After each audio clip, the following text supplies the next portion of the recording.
Como sobreviventes de uma guerra nos 4 cantos do mundo, 1,3 bilhão de pessoas padecem de fome. Vivem abaixo da linha da pobreza, à margem da dignidade humana. Sempre ao Deus dará. São involuntários combatentes da guerra da fome que a cada ano mata 40 milhões de pessoas. E não acaba. Cotidianamente, é realimentada pelo abismo que separa os que têm e podem quase tudo dos que não têm nada. Foi a voz de um brasileiro que expôs a tragédia da fome. Josué de Castro denunciou, apontou causas e consequências. E, principalmente, ofereceu alternativas. Tout l'extraordinaire progrès du monde peut être remis en cause par le problème de la faim mondiale. Car la prise de conscience de ce problème conduit les peuples affamés à la révolte. Dans 20 ans, ou bien nous aurons la catastrophe par la famine mondiale, ou bien nous aurons l'abondance pour tous. Car on dispose des ressources naturelles, techniques et financières suffisantes pour résoudre le problème. Josué Apolônio de Castro, pernambucano de Recife, nasceu no dia 5 de setembro de 1908. Aos 21 anos formou-se em medicina, em filosofia aos 29. Médico, professor, cientista, geógrafo, sociólogo, foi acima de tudo humanista. A fome e a paz eram suas obsessões. Em 1935, com 27 anos de idade, produziu o primeiro estudo sobre as condições de vida dos operários de Recife. Documento contundente motivou a criação do salário mínimo no Brasil. Autodidata, poliglota, era apaixonado por cinema, vaidoso e sedutor. Aos 28 anos, casou com a Miss Pernambuco Glauci Pinto, companheira de toda a vida, com quem teve 3 filhos. Publicou 22 livros. Foi traduzido em 25 idiomas. Seu livro Geografia da Fome, de 1946, desenhou o mapa da fome no Brasil. 5 anos depois, publicava Geopolítica da Fome, Registro e Denúncia da Miséria no Mundo. Presidiu a FAO, Organismo das Nações Unidas para Alimentação e Agricultura. Foi deputado federal e embaixador do Brasil na ONU. Recebeu o Prêmio Roosevelt, da Academia de Ciências Políticas dos Estados Unidos, o Prêmio Internacional da Paz e o título de Cidadão do Mundo. 2 vezes foi indicado para o Prêmio Nobel da Paz. Em 1964, foi cassado pelo regime militar. Morreu no exílio, em Paris. Tinha 65 anos e muita saudade do Brasil. Denunciei a fome como um flagelo fabricado pelos homens contra outros homens. Assistiremos nos anos futuros ou à integração econômica do mundo ou à desintegração física do planeta. A paz depende mais do que nunca do equilíbrio econômico do mundo. A segurança social é mais importante do que a segurança nacional baseada nas armas. Só há um tipo de verdadeiro desenvolvimento, o desenvolvimento do homem. Tecnicamente, o mundo não morrerá de fome. A fome é um problema político. Nem capitalismo, nem comunismo, mas uma outra coisa. Um dia, é possível que a sociedade em conjunto se constitua como organismo único. Os ingredientes da guerra são o ouro e as bombas atômicas. O ouro acumulado à custa do sofrimento e miséria de 2/3 da humanidade. E as bombas produzidas pela aplicação pervertida da ciência a serviço da destruição e da morte. Os ingredientes da paz são o pão e o amor. Sou um homem interessado pelo espetáculo do mundo.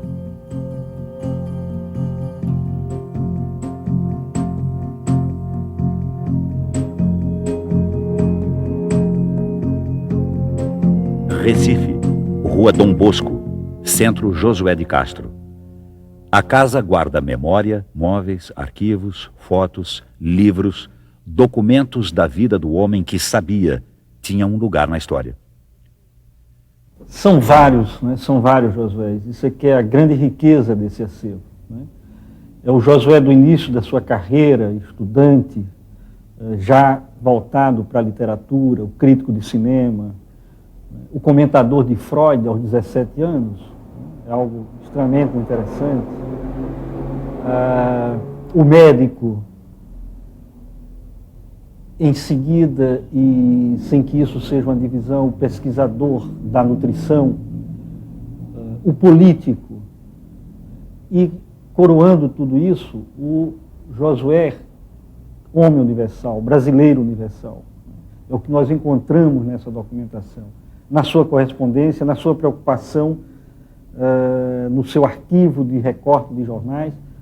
É parte da história, não só do homem Josué, é parte da história brasileira que está neste arquivo. A Segunda Guerra Mundial acabou em 1945. O mundo queria a paz. Gente dos 4 cantos da terra pensa, agita, trabalha por um mundo melhor. O brasileiro Josué é companheiro dessa luta. Agendas diárias, cartas, cadernetas de telefone revelam o universo de trocas com ilustres cidadãos do mundo. São pensadores, políticos, cineastas, intelectuais, religiosos, gente que queria melhor destino para a humanidade. No Brasil, a nossa memória é muito curta. Josué é um desses homens, era um pernambucano, né? Atrevido, como todo pernambucano, alegre, corajoso, um homem de grande ímpeto, de grande fibra, perseguido. Quando houve o golpe militar de 64, Josué passou a ser considerado subversivo, um inimigo da pátria, um comunista, um isso, um aquilo. Ele era apenas um brasileiro, um grande brasileiro, um cientista, um escritor, um homem público, devotado à sua pátria, ao seu povo, aos pobres do Brasil. Sabia da injustiça, sabia das nossas mazelas, sabia da fome, e como ele sabia da fome. Eu gosto muito de falar sobre Josué, porque eu tenho um amor pelo Josué. Josué é uma das pessoas que eu mais admirei. Eu digo mesmo que o Josué é o homem mais inteligente e mais brilhante que eu conheci. E o diabo que me dava inveja enorme, Josué era brilhante em todas as línguas. Era em português, em espanhol, era em inglês, em francês. Incrível. O talento do Josué era ofuscante. E olha que eu trabalhei com gente muito inteligente, como Anísio, durante anos. Anísio Teixeira, como Hermes Lima. Mas o Josué era realmente uma força, assim, de intelecto, como eu nunca vi outro. E ninguém tem ideia hoje da importância de Josué. Na década de 50, 60, a importância dele era tão grande que havia umas 5 personalidades importantes da humanidade que tinham que estar reunidas quando a ONU fizesse alguma coisa, quando ocorresse alguma coisa que importasse o gênero humano. Entre as pessoas, 3 eram indispensáveis: Lloyd Boyd Orr, Bertrand Russell e Josué de Castro. Então, era normal que Josué fosse convidado, porque Josué era considerado internacionalmente como um homem admirável. Eu considero que Josué era um homem que era não somente um grande cientista social, um nutricionista, mas era um homem de uma grande sensibilidade, de um grande humanismo, de maneira que ele encarou a questão da fome como um problema que ultrapassava os limites de um homem preocupado mais com literatura. Ele, ao invés de escrever romances, como fez Elis do Rego, Raquel de Queiroz, Graciliano Ramos, ele preferiu fazer ciência para descobrir os métodos de resolver a questão da fome. Na Faculdade de Medicina do Derby, que antigamente era somente a faculdade, não pertencia ainda à universidade, havia um professor muito conhecido pelas suas aulas brilhantes, pela maneira como ele se comunicava com os alunos, e esse professor era Josué de Castro, em 1933, por aí. Então, pela fama desse professor, eu fui assistir a aula dele, a primeira aula dele. E na hora ele falava sobre metabolismo basal, de uma maneira tão fácil de entender e tão brilhante no dizer, que nós então ficamos alunos dele. Tanto que a minha turma era a turma do catedrático. Mas apesar de ser do catedrático, nós assistimos às aulas dele. Ficamos amigos, porque ele fazia do aluno logo um colaborador, um amigo, explicando as coisas com muita simpatia e muita propriedade, e nos aproximou, a mim, sobretudo, que me liguei a ele desde essa fase do segundo ano de medicina, até que ele morreu. Je pense que quelqu'un comme Josué de Castro fait partie de ces personnes avec lesquelles, quand on me demande quand est-ce que vous vous êtes connu, je réponds nous ne nous connaissions pas, nous nous sommes reconnus du jour où j'ai eu connaissance de ces travaux géopolitiques de la faim, géographie de la faim. J'étais très sensibilisé à tous ces problèmes, bien que n'ayant aucune expérience. Et je voyais bien que c'était une des dimensions des problèmes qui commençait à pouvoir être pressenti, ce qu'on a appelé plus tard le tiers-monde. Il était un éveilleur qui tout d'un coup criait à des forces, des puissances qui étaient persuadées qu'elles étaient puissances de droit divin et pour toujours. Et il criait ce que nous avons été plusieurs à répéter, et c'est là-dessus que nous sommes rencontrés, reconnus, criant nous entrons dans l'époque de l'impuissance des puissants. Quando eu era estudante de sociologia, a Geografia da Fome era livro obrigatório, né? E mais do que o livro, a temática que ele levantava, né? Eu acho que ele foi que disse: existe fome no Brasil. Ele foi que deu à fome o estatuto político e científico, quando ele levantou essa questão. Porque o Brasil tem essa característica curiosa de ocultar. É o país mais ocultista do mundo, né? Ele oculta os seus grandes problemas, ele só gosta de exibir as suas vantagens. Só recentemente é que o Brasil está mostrando a sua cara, mas nessa época, nos anos 50, 60, era sempre porque é meio ufano do país, né? Os hinos, né? As festividades, as celebrações, o oficialismo, era todo ufanista. E a ciência social também acompanhava um pouco, eu acho, que esse padrão. Então vem o Josué e diz: não, tem fome no Brasil, tem fome no mundo, tem fome no Brasil. Essa é uma questão em si mesma, né, que tem que ser confrontada, que tem que ser enfrentada. Eu acho que esse foi o primeiro, né, momento. Depois, mais recentemente, com a questão da fome e da miséria, é óbvio que a gente logo se lembrou. Nós lembramos de dois nomes que são pioneiros, né? O Josué na questão da fome e o Dom Helder Câmara na questão da miséria. Há pessoas numerosas que passam fome. E quando a gente sabe que quem passa fome muitas vezes não é entendido. Mas, graças a Deus, sempre surge algumas pessoas que têm uma visão mais larga, que têm uma compreensão mais ampla.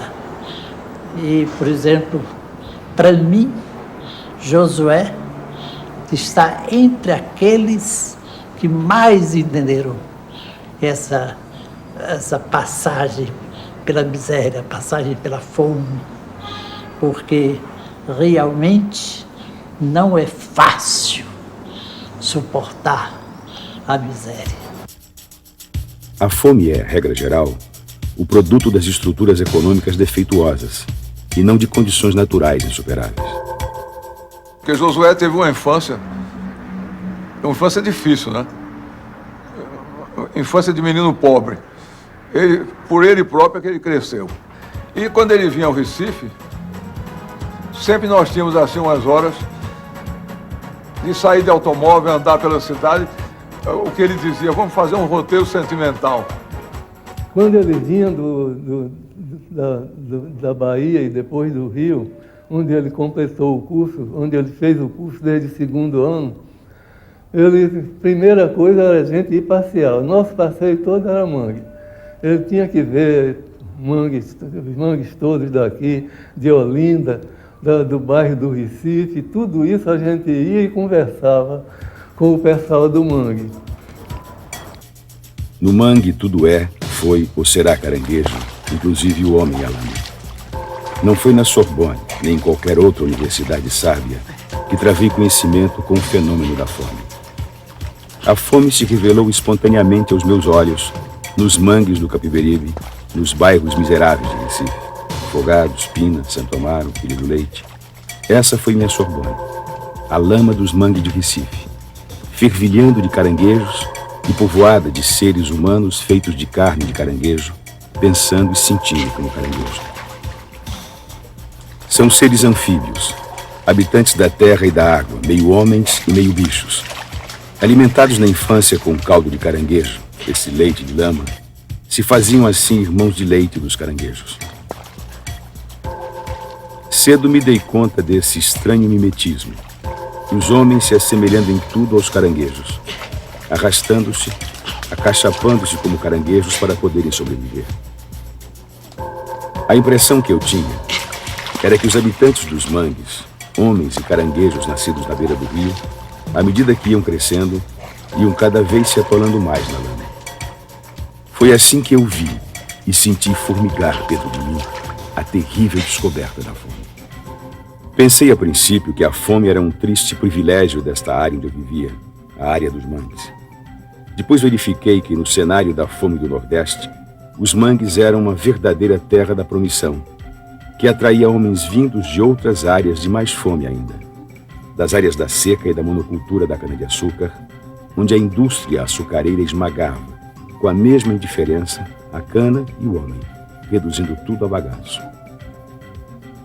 E vi também os homens sentados na balaustrada do velho cais a murmurarem em monossílabos, com um talo de capim enfiado na boca, chupando o suco verde do capim e deixando escorrer pelo canto da boca uma saliva esverdeada, que parecia ter a mesma origem da espuma dos caranguejos.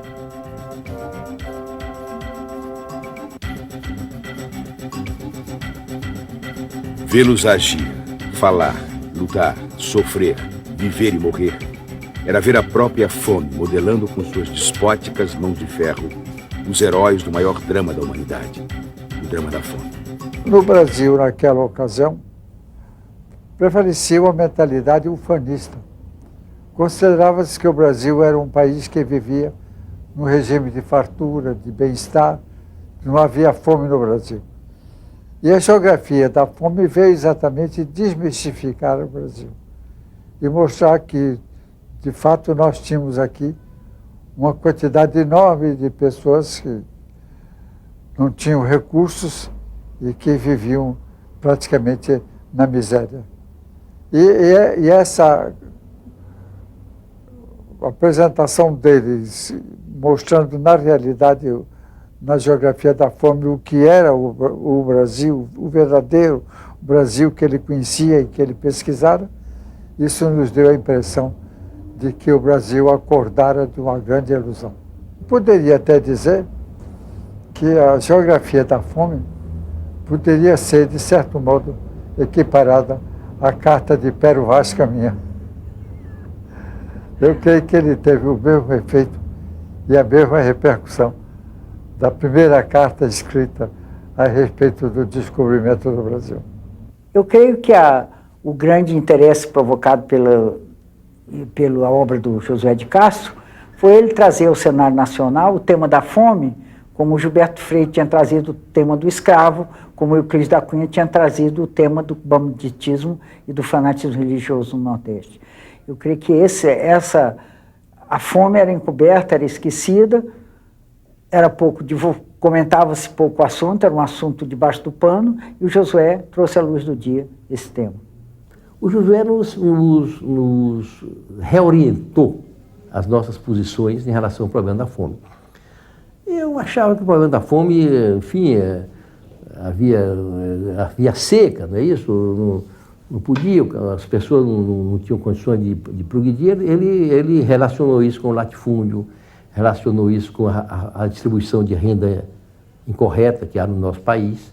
Enfim, ele transformou a fome não apenas num problema econômico, mas também num problema social. Eu estimo que a Geografia da Fome, ou seja, o primeiro grande livro de Josué de Castro, publicado em 1946, ficará como uma das grandes obras desta, vamos dizer, da segunda metade do século, do após-guerra, sobretudo pela metodologia, ou seja, a ideia que os grandes problemas sociais, e a fome é um deles, têm que ser mapeados. Eu sei que a maioria dos meus colegas adora estatísticas, médias, mas as médias encobrem a verdade. É só através de um mapa que a gente sabe onde estão as vítimas de uma situação, onde estão as concentrações. A outra ideia foi, evidentemente, de distinguir diferentes formas de fome, subnutrição crônica, e a terceira grande ideia foi de analisar estes problemas dentro de um contexto ecológico. Eu acho que essas três ideias são tão modernas hoje como foram em 1946, e afinal de contas o mapa da fome do Brasil não teria sido feito se não tivesse havido a geografia da fome de Josué. Eu chamaria atenção para o fato de que Josué, já na década de 40, quando o problema da fome no Brasil existia, mas era muito menos intenso do que é hoje, chamou atenção para o problema da fome e para a necessidade de desenvolvimento de uma política alimentar que corrigisse não só a alimentação do ponto de vista quantitativo, quanto do ponto de vista qualitativo. E se os conselhos dele tivessem sido ouvidos, hoje nós não estaríamos na situação de miséria em que nos encontramos. Foram os interesses e os preconceitos de ordem moral e de ordem política e econômica de nossa chamada civilização ocidental que tornaram a fome um tema proibido. Josué de Castro se aproxima da política para exercer a ciência. Em 1939, durante o governo Vargas, cria e dirige o SAPS, Serviço de Alimentação da Previdência Social. Em 52, chega à presidência da FAO. Em 54, foi eleito deputado federal por Pernambuco, concorrendo pelo PTB. Teve 2 mandatos nas 2 funções. Comandou a FAO até 56. Esteve na Câmara Federal até 62. Nas eleições de 58, foi o deputado mais votado do Nordeste. Como da primeira vez, eleito pelo PTB, com apoio dos socialistas, comunistas e cristãos. Nos governos de JK e Jango, teve um pé no ministério. No mais tradicional estilo da política brasileira, foi fritado antes da posse por imposição de correntes do seu próprio partido, o PTB. Eu era chefe da Casa Civil, então conversei com o Jango e disse: olha, o homem mais brilhante do Brasil, mais importante nessa área de alimentos, de agricultura, é Josué de Castro. E ele enfeitará o governo, isso é uma coisa bonita, fazer de Josué ministro da Agricultura, ele pode ser um grande ministro da Agricultura. O Jango concordou, eu fui ao Josué e disse: olha, Josué, você vai ser nomeado. Me faça um favor, não diga a ninguém. O que o Josué fez de besteira, ele foi para Pernambuco, contou lá, que ia ser ministro. O que acontece é que imediatamente surgiram os anticorpos. Uma quantidade de politicões foram em cima do Jango, em cima de mim, dizendo: olha, eu sou muito melhor membro do partido, Josué não põe o pé no Brasil, está sempre fora. Então, essa é uma coisa incrível, porque era um complô da mediocridade militante do partido, que achavam que eles estavam lá, lutando, e que o Josué estava sempre fora, de que dar no Ministério Josué era um absurdo. Então o partido dele, o PTB, impediu que o Josué fosse nomeado, uma coisa que já estava combinada, ministro da Agricultura. E é de pensar o que o Josué teria feito. Ele estava um vulcão de ideias, imaginando como fazer uma economia agrícola em que o povo comesse. É muito bom ter uma economia que produz muita soja para engordar pouco no Japão, ou para engordar frango na Alemanha. Mas era preciso ter uma economia que produzisse mandioca, farinha de mandioca, feijão, arroz, o que o povo come. Então o Josué é que ia tentar fazer essa reversão. E pelo reacionarismo do Brasil, e também pelos ciúmes dentro do meu próprio partido, ele foi alijado disso, não teve essa oportunidade, e o Brasil não teve a oportunidade de pegar o mais brilhante homem desse campo e fazer dele o seu ministro da Agricultura, que é o ministério encarregado de ter comida farta em cada casa todo dia, coisa que nós estamos longe de conseguir. O homem que foi ironicamente batizado por seus adversários de Josué da Fome não era confiável para lidar com política de terras e produção agrícola. Mais grave do que a fome aguda e total é o fenômeno da fome crônica ou parcial, que corrói silenciosamente inúmeras populações do mundo. E quando eu cresci e saí pelo mundo afora, vendo outras paisagens, me apercebi com nova surpresa que o que eu pensava ser um fenômeno local, um drama do meu bairro, era um drama universal. Aquela lama humana do Recife que eu conheci na infância continua sujando até hoje toda a paisagem do nosso planeta com negros borrões de miséria, as negras manchas demográficas da geografia da fome. A fome não é um produto da superpopulação. A fome já existia em massa antes do fenômeno da explosão demográfica do após-guerra. Apenas essa fome que dizimava as populações do terceiro mundo era escamoteada, era abafada, era escondida. A luta contra a fome constitui uma espécie de guerra fria, que ameaça congelar toda a vitalidade de nossa civilização se não pudermos ganhá-la de modo definitivo. Um país pouco conhecia da fome do outro. Então eu creio que o Josué teve esses dois papéis importantes. Primeiro, mostrar a generalidade do fenômeno da fome e, ao mesmo tempo, como ela se dava em diferentes áreas. Não é a mesma coisa a fome, como ele muito bem mostrou, no Nordeste da cana-de-açúcar, no Nordeste árido. Mas também não é a mesma coisa a fome na Ásia e a fome na África. Ele mostrou isso. Mostrou também a diferença entre o problema da falta de comida nos séculos anteriores e o problema da fome no século presente. Quer dizer, antigamente a fome era resultado da guerra, era o resultado da dificuldade de transporte. E hoje nós temos transporte fácil, o deslocamento das pessoas, das mercadorias é muito fácil, e a fome não é mais localizada, a fome se tornou geral. A fome, inclusive, está invadindo o primeiro mundo. E ele viu tudo isso. Né? Ele viu tudo isso, mostrou quais são as causas reais da fome e chamou a atenção para a possibilidade de solução. Ao mesmo tempo que ele dizia que essa solução não vinha. Acho que havia momentos que ele ficava desesperado quando estava na FAO e não conseguia comover os grandes do mundo. Né? Daí aquela célebre apóstrofe na qual ele considera os países ricos como hipócritas, que faziam discursos caridosos, mas que não tinham a disposição real de enfrentar a questão.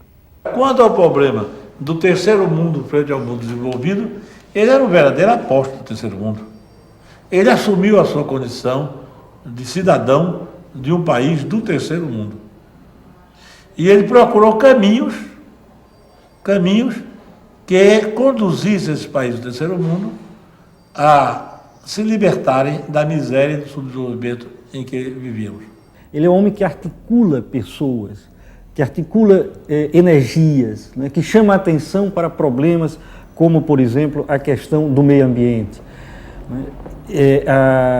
Convoca reuniões internacionais para discutir os grandes problemas sociais da humanidade, em especial o problema da fome. Coloca o problema da paz a nível mundial. Né? Articula-se com grandes nomes da intelectualidade europeia e norte-americana na defesa, por exemplo, de um governo mundial. É algo que, nesse sentido, coloca de forma também pioneira aquilo que alguns organismos internacionais irão fazer. Vamos pensar, por exemplo, nas reuniões internacionais sobre ecologia. Hoje é impossível pensar problemas ecológicos como problemas nacionais. Isso está posto né, por Josué e, evidentemente, os seus companheiros, aqueles que partilhavam da sua visão, na década de 50. Il était militant avec le mouvement dont j'ai été pendant 4 ans le président, avec Laure Beugdor, le fondateur de la FAO, qui était un intime pour lui, n'est-ce pas? Et le mouvement qui s'appelait Mouvement universel pour une confédération mondiale, qui militait pour que la limitation consentie des souverainetés de chacun, sur des points bien précis et qui apparaissaient comme une nécessité, bon, il a milité dans ce mouvement toute sa vie. Il a été, je crois que nous étions, je ne sais plus, 7 personnalités qui avons fait à ce moment-là une déclaration qui a été très répandue à travers le monde. Para dominar realmente o problema do meio ambiente, seria preciso, além de uma ampla consulta geral indispensável, a autoridade de um governo mundial, ou, se a expressão incomoda, de uma instância planetária e soberana a ser definida. Na falta desta, é preciso tomar medidas indispensáveis. Ou poder-se-ia frear seriamente a poluição se, neste campo, a ONU votasse uma resolução que limitasse a soberania nacional. Acalanto essa esperança, pois hoje a poluição constitui razão suficiente para que, finalmente, o mundial obtenha suas primeiras vitórias sobre o nacional. Sempre a favor da paz, Josué foi militante ativo nas lutas por igualdade econômica e social, pelo desarmamento e contra a Guerra Fria, que dividia o mundo em 2 blocos, capitalismo e comunismo. Em 1955, a Assembleia Mundial da Paz, reunida em Helsinki, deu a Josué o Prêmio Internacional da Paz de Ciências. Os ingredientes da paz são o pão e o amor, pregou Josué da Fome no seu discurso de agradecimento ao prêmio. Também aproveitou a ocasião para propor a criação de um fundo internacional de luta contra a fome. Certamente il signor De Castro ha una grande quantità di coraggio e poi anche ha della ragione, perché dopo tutto questi armamenti per cui si spende tanto di quel denaro, si potrebbero almeno, una quantità del denaro si potrebbe essere spesa nei campi del mondo, nella campagna contro la fame, nello sviluppo delle risorse umane e delle risorse materiali.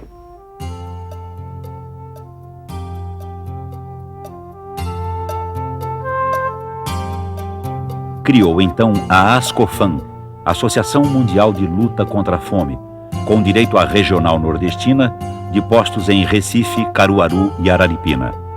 Era o braço do amor por Pernambuco, estado natal que o cidadão do mundo jamais esqueceu. A cada volta a Recife, juntava os amigos para fazer seu roteiro da saudade, percorrer os mangues, saber da vida de seus habitantes, namorar as paisagens de infância, contar o que via no mundo, saber o que se vivia por ali. Em 62, o governo Jango faz de Josué embaixador brasileiro junto à ONU. Seria seu último posto como representante oficial do Brasil. Nós não podemos passivamente esperar o futuro, pois assim seremos esmagados por ele. O homem de hoje tem que criar o seu futuro. Mesmo longe da cena política brasileira, como embaixador em Genebra, a independência e a ousadia de Josué incomodavam. 11 dias depois do golpe militar de 1964, perdeu os direitos políticos. Seu nome integrava a primeira lista de cassações da ditadura. Tinha entre os companheiros de infortúnio o presidente João Goulart, o ex-presidente Jânio Quadros, Darcy Ribeiro, Francisco Julião, Gregório Bezerra, Miguel Arraes, Pelópida Silveira, Luiz Carlos Prestes, Raul Riff, Leonel Brizola, Neiva Moreira. Josué tinha 56 anos. Escolheu Paris para seu exílio. Não abandonou a ciência nem a militância. Deu aulas na Sorbonne e em Vincennes, na Universidade de Paris. Criou e presidiu o CID, Centro Internacional para o Desenvolvimento. Intensificou a luta humanista. Não parou de pensar o mundo. Não parou de ousar apontar caminhos. Acelerou nas suas denúncias contra o colonialismo econômico, o desrespeito ao ser humano e ao meio ambiente. É imprescindível retransformar a economia de guerra em que vivemos em economia de paz e utilizar a enorme poupança que resultar do desarmamento parcial na obtenção de um tipo de desenvolvimento pacífico e igualitário, não poluidor. Mesmo de longe, a ditadura militar controlava Josué, taxado de notório comunista. Seus livros foram banidos das universidades brasileiras, seu nome censurado e proibido na imprensa, seu passaporte sistematicamente negado. Josué, caçado, ele continuou uma vida intensa, era um homem que adorava o trabalho, né? Ele fazia trabalhar, etc. Mas o fato, primeiro, de ter sido atingido por uma coisa que ele julgava que não tinha por que ser caçado, isso atrapalhava a vida dele. Então ele começou a ter depressão a partir disso e em certo momento, já no ano de 65, ele esteve em Genebra e eu realmente nunca vi ninguém com a depressão tão forte. Um Josué de Castro diferente. Aquele Josué de Castro triste, até mesmo levemente distraído, num dia de outono, metido no seu sobretudo, chapéu de feltro, cachecol, luvas, e aquele Josué de Castro que vinha descendo o Boulevard Saint-Germain, um pouco sem saber ao certo o que fazer de si mesmo. Esse Josué de Castro era, ao tempo, um exilado do Brasil. O Brasil de 64, que tinha dispersado não apenas grandes figuras da nossa vida política, dispersou também grandes figuras no plano intelectual. Eu estive com ele a última vez, já depois do golpe militar, creio que foi em Lisboa, pouco antes da morte dele. Eu o encontrei por acaso na rua, eu desembarcar em Lisboa, ia andando e me deparei com o Josué, e foi aquela exclamação de um lado e de outro, Josué, Jorge, nos abraçamos, entramos no botequim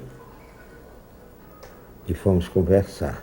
Foi a última vez que eu vi, a última vez. Ele estava bastante marcado já.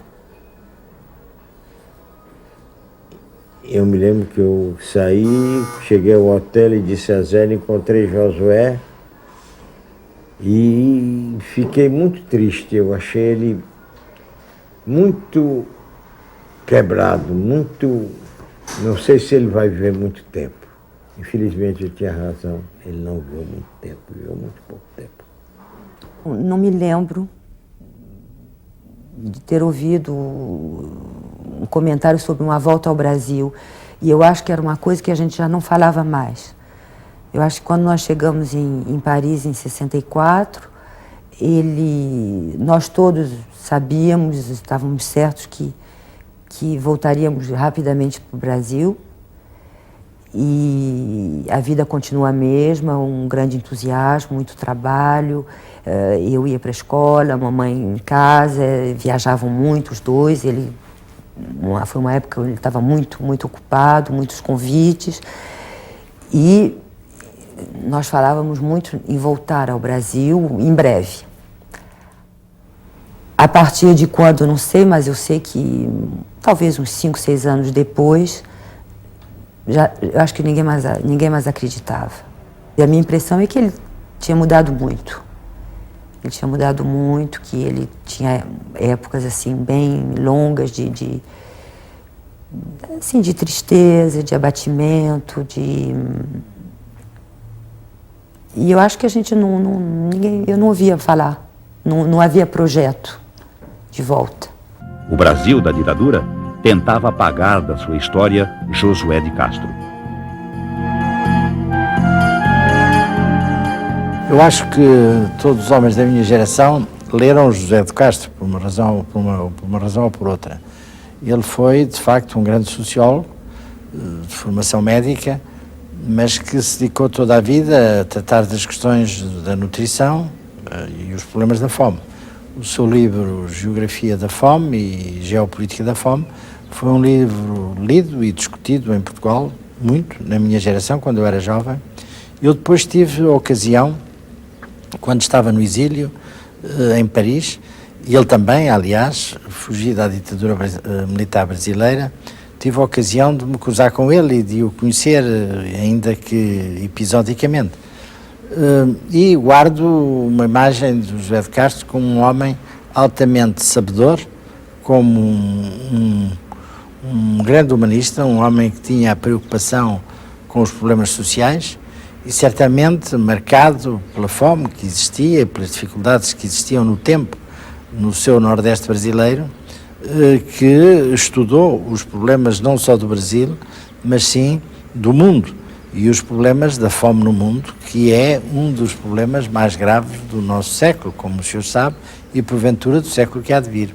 Je pense que s'il était là aujourd'hui, la même lucidité et la même énergie qu'il avait apporté sur un problème qui était celui de la nutrition de l'humanité, parce qu'à ce moment-là, il était le plus tragique, et je pense qu'il apporterait la même énergie et la même lucidité pour guider la jeunesse d'aujourd'hui sur les problèmes nouveaux qui ont pris une dimension encore plus grande, mais qui est celle qu'il avait prévue.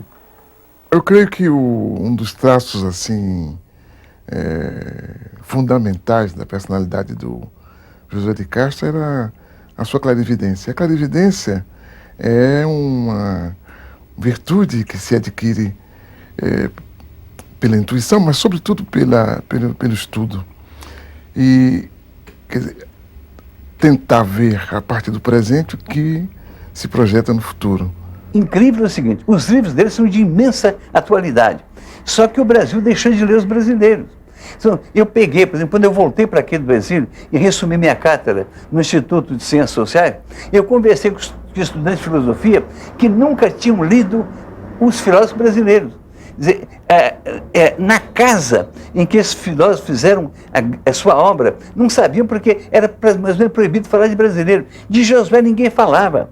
Então, quando a universidade que tem que cultuar o pensamento dela, quando ela tem a bobagem, a babaquice de querer fazer coisa para um mestre estrangeiro, é como querer pôr um tijolo na parede da cultura francesa, que não precisa desse tijolo, que despreza quem quer fazer isso.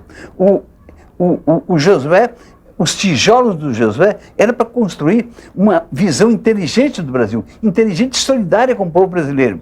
O Geografia da Fome e os livros todos que ele desdobrou depois eram tomadas de consciência favoráveis ao povo, indicando não é necessária tanta fome. Essa fome induzida por razões sociais é tanto mais doloroso que tanta gente no Nordeste viva na inanição, que tanta criança morra tão precocemente. Não é necessário. Isso ocorre porque algumas instituições não querem ser mudadas.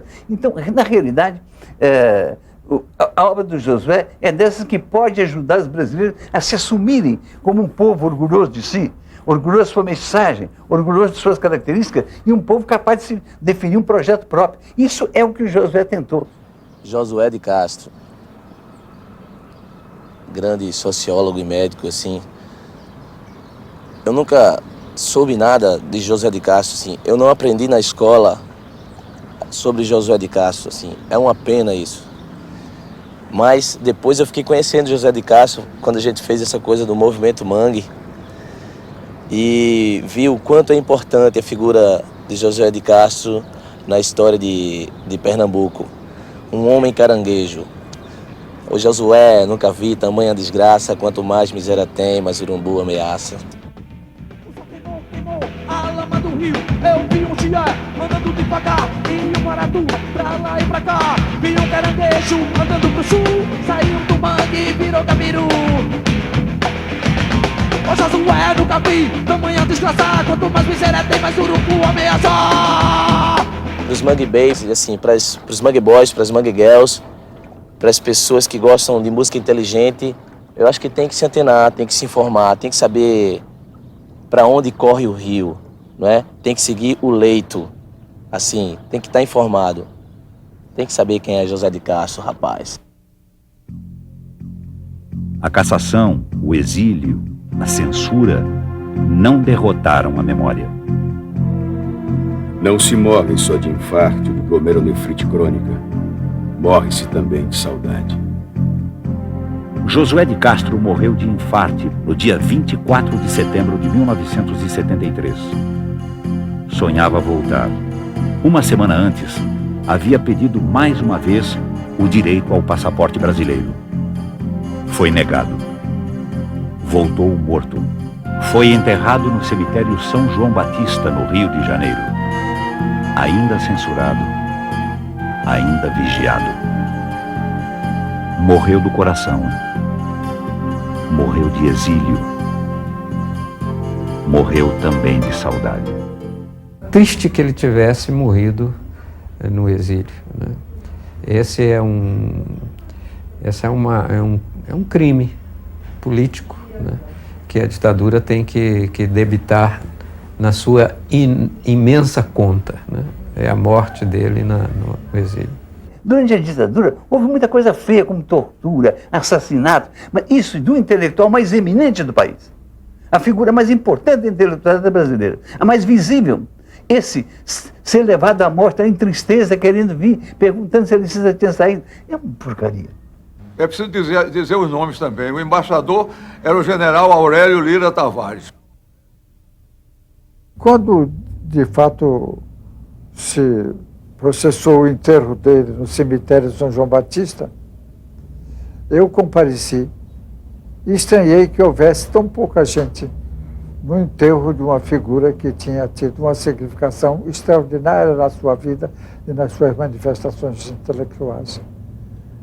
De modo que quando eu vi que o caixão saiu, eu não me contive e tomei a palavra ali mesmo, e aos poucos circunstantes que estavam presentes, eu lembrei que tinha sido José de Castro e, sobretudo, o que significava a geografia da fome na história mental do Brasil.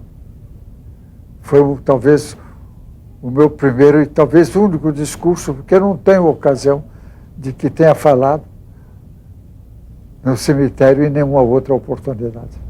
Eu acho que foi uma história bonita, que eu ainda não revivi totalmente, que eu ainda preciso pensar muito nisso para reconstruir uma época que eu ainda era muito jovem. Mas hoje em dia eu sou muito feliz de ter sido filha dele. Ficou a história do homem brasileiro e pernambucano que tinha os olhos abertos para o mundo. Por marcação do destino, enxergava adiante. Viu em 70 o que vivemos em 90. Humanizou a geografia e a sociologia, inserindo o homem e suas circunstâncias no mundo dos mapas e das estatísticas. Retratou miséria e fome.